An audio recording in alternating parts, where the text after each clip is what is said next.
9th class में हम revision कर रहे थे चैप्टर 2 का, और मैं उसमें आपको जो न्यूटन्स फर्स्ट लॉ और सेकेंड लॉ है उसके बारे में आपको समझा चुका था। ऐसे ही आज हम न्यूटन्स का जो थर्ड रूल है उसके ऊपर फोकस करेंगे और उसे आपको भी पढ़ लेना है, ठीक है। तो हमारे पास क्या होता है, न्यूटन जो थर्ड रूल है, एक्शन रिएक्शन। न्यूटन का जो थर्ड लॉ है हमारे पास मोशन का,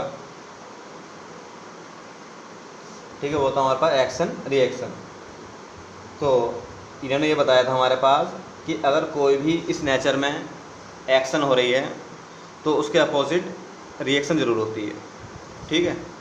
मान लीजिए कोई आपका कोई बॉक्स भी अगर यहाँ रखा हुआ है इस टाइप से, तो उसका वेट नीचे की ओर काम कर रहा है mg, तो जो हमारा प्लेन सरफेस है यही है ऊपर की ओर, इसके ऊपर एक्शन लगा रही है यानी reaction,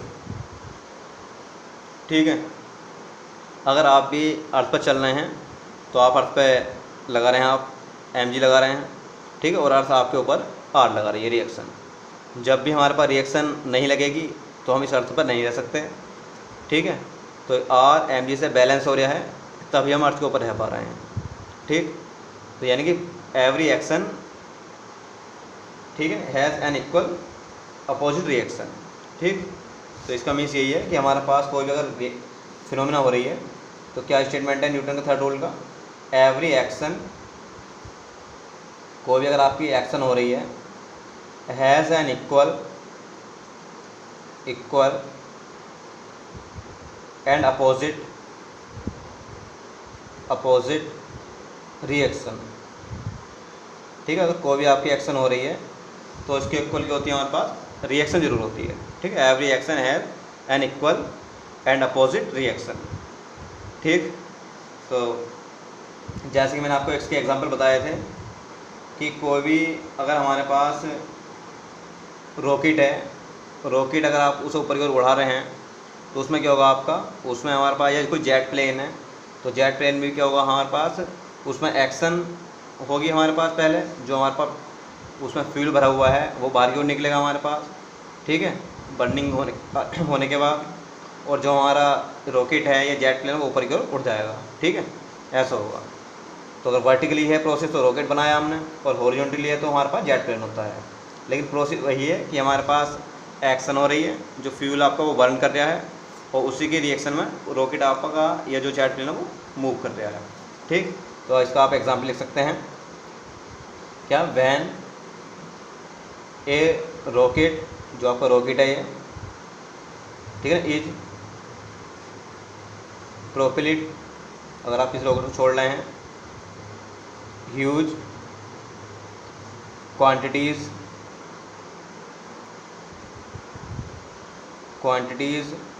of exhaust gases are expelled out downward. Means जो आपका रॉकेट है उस रॉकेट में क्या हो रहा है, आपका जो आपकी गैसेस हैं, ठीक है, वो हाई क्वांटिटी में वो निकल रही है नीचे की ओर डाउनवर्ड डायरेक्शन में, ठीक है, यानी कि एक्शन हो गया कंप्लीट ये, और इससे रिएक्शन मिलेगी, ठीक है, ऊपर की ओर। द रिएक्शन, जो आपकी रिएक्शन होगी, द रिएक्शन फोर्स, ठीक है, एक्सर्ट, यही गैस लगाएगी, ठीक है ना, रॉकेट के ऊपर, exerted these gases on the rocket in opposite direction, means upward direction, in upward direction, space में। जो रॉकेट है आपका, रॉकेट से क्या हो रहा है, आपकी जो गैसेस हैं वो हमारे पास डाउनवर्ड निकल रही हैं और उनसे रिएक्शन मिल रही है, तब रॉकेट आपका ऊपर की ओर उड़ पा रहा है, ठीक है। ऐसे ही हमारे पास एग्जाम्पल मैंने आपको गन का बताया था, ऐसे ही मैंने एग्जाम्पल आपको जो कोई स्विमिंग कर रहा था कोई भी, तो उसमें भी यही आपका एग्जाम्पल था, ठीक है। आपने कोई स्प्रिंग ली, या आपकी मान लीजिए कोई स्प्रिंग है, इसमें आपने एक फोर्स लगाया तो फोर्स लगाने से क्या ऐसा हो जाएगा हमारे पास, ठीक है, और कंप्रेस हो जाएगी, और जैसे ही आप इसके ऊपर फोर्स हटा लेंगे तो यह क्या हो गया हमारे पास, इसमें एक्सटेंशन आ जाएगा। ठीक है, तो पहले आपने फोर्स लगाया इसके ऊपर कोई, तो क्या हुआ, एक्शन हुआ। जब से आप छोड़ देंगे तो स्प्रिंग पीछे को हटेगी, तो उससे क्या होगा, रिएक्शन आएगी।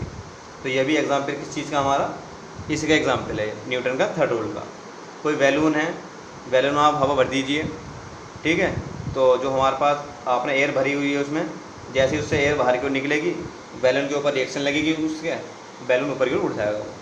ठीक है, ऐसा होगा। तो यही हमारे पास जो एग्जाम्पल हैं ये सब एग्जाम्पल किस चीज़ के, हमारे न्यूटन के थर्ड रूल के एग्जाम्पल हैं कि कहीं भी अगर आप एक्शन कर रहे हैं तो आपको रिएक्शन मिल रही है। ठीक है, चाहे आप कोई बॉल लें, बॉल आप दीवार से टच करें, ठीक है, तो बॉल टच होने के बाद पीछे की बैक आती है। ठीक, तो क्या हुआ आपके पास, वहाँ पे न्यूटन का थर्ड रूल अप्लाई हो गया इस नेचर में। ठीक है, ऐसा कुछ होगा। तो ये आप जो न्यूटन का थर्ड रूल है, एक तो आप इसे याद कर लेंगे, इम्पोर्टेंट है। इसी के बाद हमारे पास कुछ को आता है हमारा topic, law conservation of momentum. ठीक है, ये भी इम्पोर्टेंट होता है, मोमेंटम कंजर्वेशन। इस नेचर में जो मोमेंटम होता है हमारा, वो कंजर्वेशन होता है उसका। मीन्स मान लीजिए कोई भी आपकी कोई बॉडी है, वो किसी दूसरी बॉडी से कोलाइड कर रही है। ठीक है, मान लीजिए कोई एक बॉडी रखी हुई थी यहाँ, एक हमारे पास ये बॉल कह सकते हैं आप इसको, एक बड़ी बॉल है। ठीक है, ये बॉल रेस्ट में थी, ये बॉल मूव कर रही थी वी वेलोसिटी से, और इसने इससे आगे कोलाइड कर दी। तो कोलाइड करने से क्या होगा, ये बॉल जब इससे आगे टकराएगी तो ये गेंद तो आगे कुछ चली जाएगी, और ये बॉल यहाँ आगे रुक जाएगी। ठीक है, जब जैसे ही बॉल इसको ऊपर आगे गिरेगी, तेज़ी से लगेगी इस पर, तो गेंद आगे को जाएगी ये बॉल। तो इसका मीन्स ये हुआ कि इसने जो मोमेंटम था हमारे पास, इसके मोमेंटम से इसके मोमेंटम में ट्रांसफ़र हुआ। ठीक है, इसका मास ज़्यादा था, ठीक है, इसकी में वेलोसिटी भी थी, तो इसकी जो वेलोसिटी थी, जितना चेंज टक्कर से पहला था इनमें, वो टक्कर के बाद के इक्वल होगा। मतलब इसी ने मोमेंटम अपना इसे दिया है। ठीक है ना, इसी की वजह से इसमें चेंज हुआ है। तो जो कोलिजन करने से पहले जो कुछ मोमेंटम इस पूरे सिस्टम का, और कोलिजन करने के बाद जो मोमेंटम है वो क्या होगा, इक्वल होगा। क्योंकि जब ये कोलिजन नहीं कर रहे थे तब हमारे पास इसमें जो इसकी एनर्जी थी, ठीक है ना, इसकी एनर्जी 0 थी। जैसे इनमें कोलिजन हुआ, कोलिजन होने से क्या हुआ, इसकी एनर्जी से इसके अंदर ट्रांसफ़र हुई, तो इसके इतने तो लॉस हुआ, इसे इतना ही फ़ायदा मिला। तो नेट कितना आया, इक्वल है। ठीक है भाई, मान लीजिए यहाँ 10 थे, यहाँ हमारे पास 0 थे, अब वही हमारे पास क्या, वो 5 हो गए, या ये 10 इसमें चले गए, तो टोटल तो भी 10 रहा, तो पहले भी 10 ही था। ठीक है, ऐसा होगा। तो मोमेंटम जो होगा हमारे पास बिफोर कोलिजन से पहले क्या हमारे पास मोमेंटम, और equal after collision, before collision equal after collision. ठीक है, तो ये क्या होता है हमारे पास, मोमेंटम कंजर्वेशन। ठीक है, m1u1 plus m2u2 equal m1v1 plus m2v2, इस टाइप से कर सकते हैं।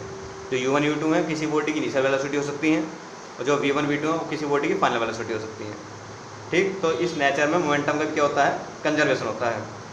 यानी किसी भी सिस्टम में, ठीक है, टोटल जो मोमेंटम होता है वो क्या होता है, कंजर्व होता है। ठीक, ये आपको याद रखना है। तो इसको आज याद कर लेंगे आप, स्पेशली न्यूटन का जो थर्ड रूल है उसकी जो डेफिनेशन है, ये every action has an equal and opposite reaction, इसको आप याद कर लेंगे। और जो रॉकेट का एग्जाम्पल है इसको आप याद कर सकते हैं, स्विमिंग का एग्जाम्पल याद कर सकते हैं, ठीक है, बैलून का एग्जाम्पल याद कर सकते हैं, गन से कोई बुलेट हमारे पास छूट रही है उसका आप एग्जाम्पल याद कर सकते हैं, कोई स्प्रिंग वाला एग्जाम्पल याद कर सकते हैं। लगभग 2-3 एग्जाम्पल आप याद कर लेंगे। ठीक है, और न्यूटन का जो थर्ड रूल है इंपॉर्टेंट है, इसको आप बुक से एक बार रिविज़न कर लेंगे आज, बाकी नेक्स्ट वीडियो में देखेंगे।